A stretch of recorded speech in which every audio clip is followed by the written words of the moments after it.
viewers, welcome to Toronto Citizen in Conversation With, a video series where we plan to go and talk to individuals whose names have come up in our conversation in recent times. It could be because of their political activities, business leadership, social work, and whatnot. So today, in the first episode of this series, we wanted to talk to an individual whose name has been talked about fairly widely, and maybe it's because the Ontario provincial election is upon us, and he's running for the MPP position from Beaches, East York, as a Liberal candidate. So let's go and have a chat with Arthur Potts. Thank you very much for giving us some time. My pleasure. Great to see you again. Fantastic. Same here, mate.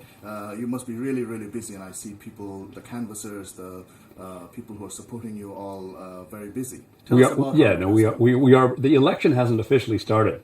The what they call the writ will drop on Wednesday next week. So we're still actually legislative sessions. But I've been knocking on doors since the day I was elected. Not every weekend. We're ramping it up. So I've been out most days this week, and we'll be out on the weekend. It's really important that the people get to see the representative out in the community, have those conversations, and I ask them a simple question. Have I worked hard enough in the last 4 years to deserve your vote, to earn your vote? And I'm finding a lot of people are saying yes.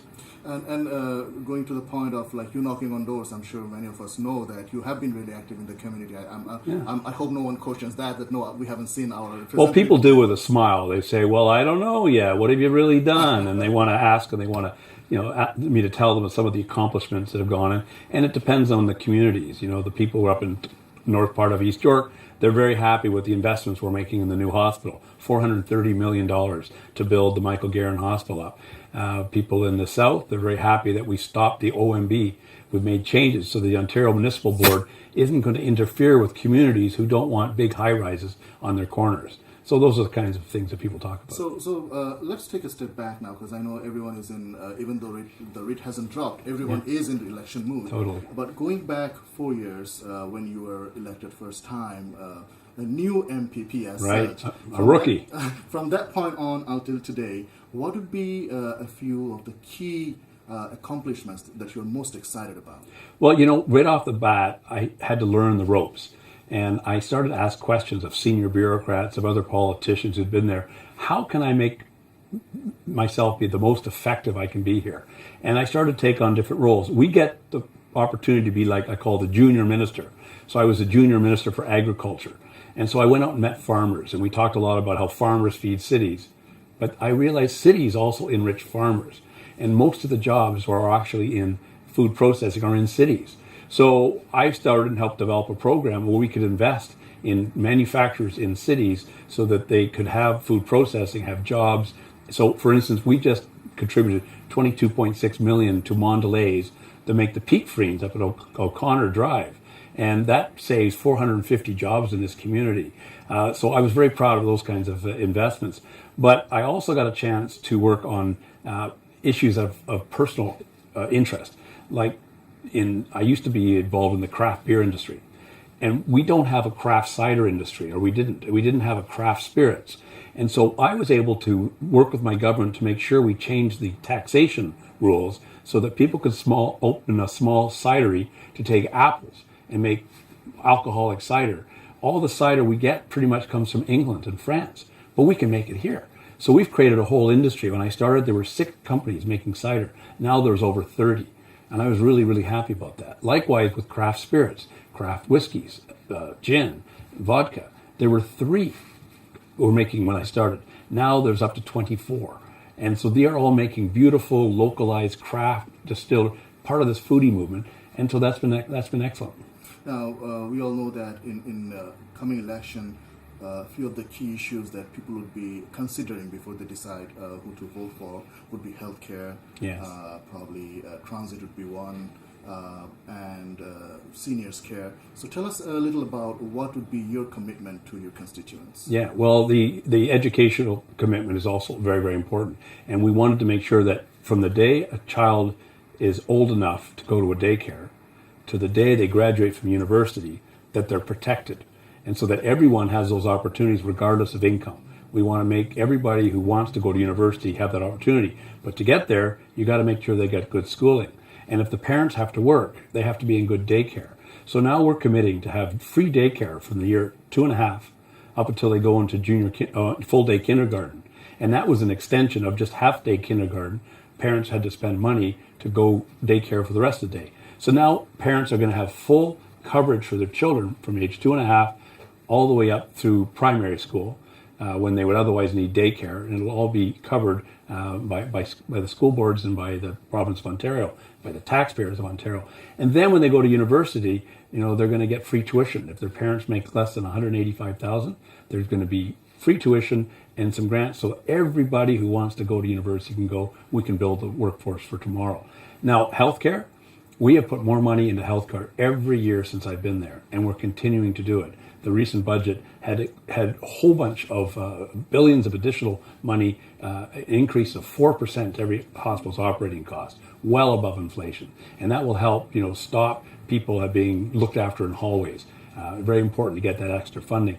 But what we're most proud about is the billions that were $2.4 billion, I believe it is, into mental health services.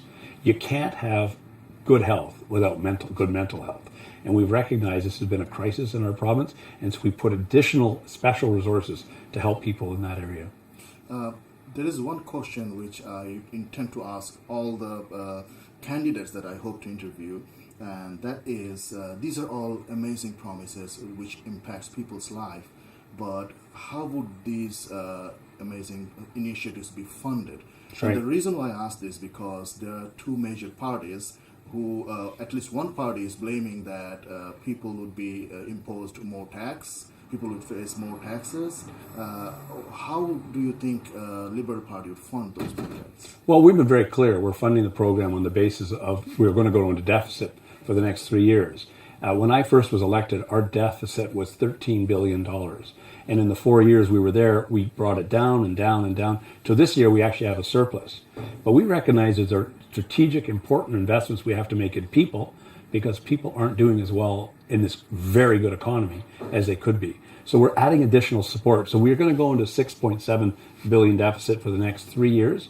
And then we're going to, by building more, the economy is growing, and we'll hold expenses down. We'll get out in 6 years. We'll be out of debt again. So I think it's a fiscally responsible scheme. We're not increasing taxes because I think that will scare money away. We'll lose jobs, right?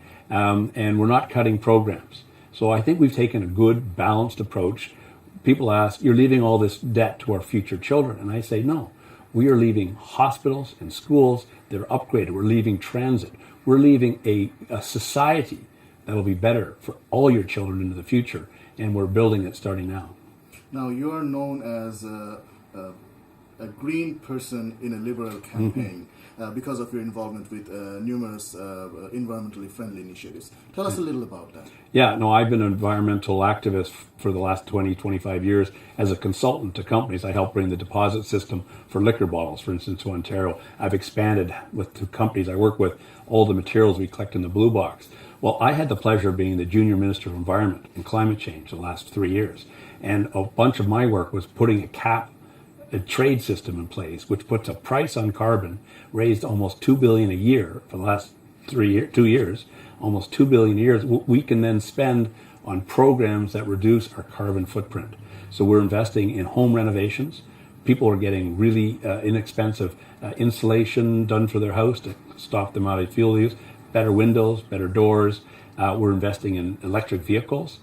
You get up to a $14,000 rebate on a car that's pure electric from the province of Ontario. So now people are picking up this technology. They're getting off gasoline, and it's been working. We're also doing the same for businesses, small businesses, helping them green their operations.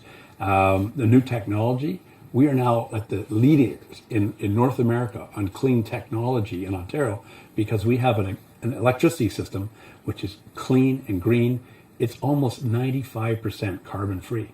We used to have a system that was maybe 60% carbon free, but we got out of coal, which has improved people's health, and it means we're not putting as much carbon into the air. We're doing our part for climate change while people are building a greater economy. So I'm very excited about that. I helped and made sure our government is building 2 ferries in Kingston to go to Wolfe Island and Amherst Island. They were going to be big, dirty diesel engines. And I said, no, not in this climate. We have electricity, it's clean.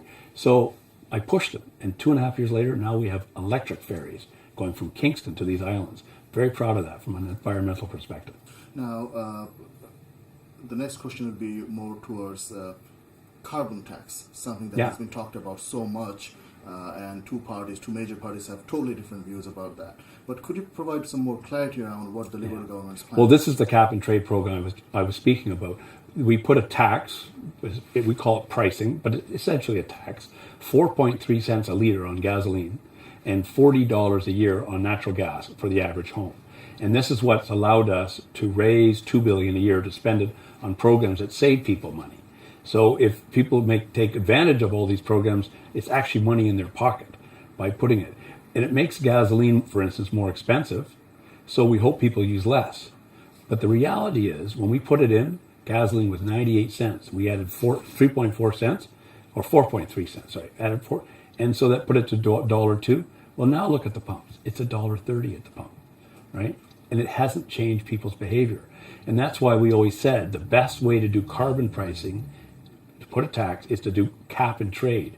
So you raise the money through the revenues on it, but then you use those dedicated to reduce carbon impacts elsewhere. Like, for instance, for the ferry, or for electric vehicles, or for home renovations. That way we have predictable reductions in carbon that you don't get by just allowing people to make it more expensive. The program that Justin Trudeau, the feds are offering, is going to cost people $50 a ton for carbon savings. Our program's only costing $17 a ton, and it's acceptable because we're getting carbon results that BC isn't getting, that Alberta isn't getting, because they're doing it a different way.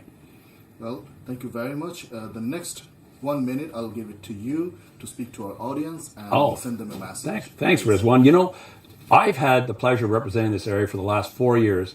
One of my great accomplishments is I've been good at getting what we call private member bills in. I stopped restaurants from stealing tips from their employees.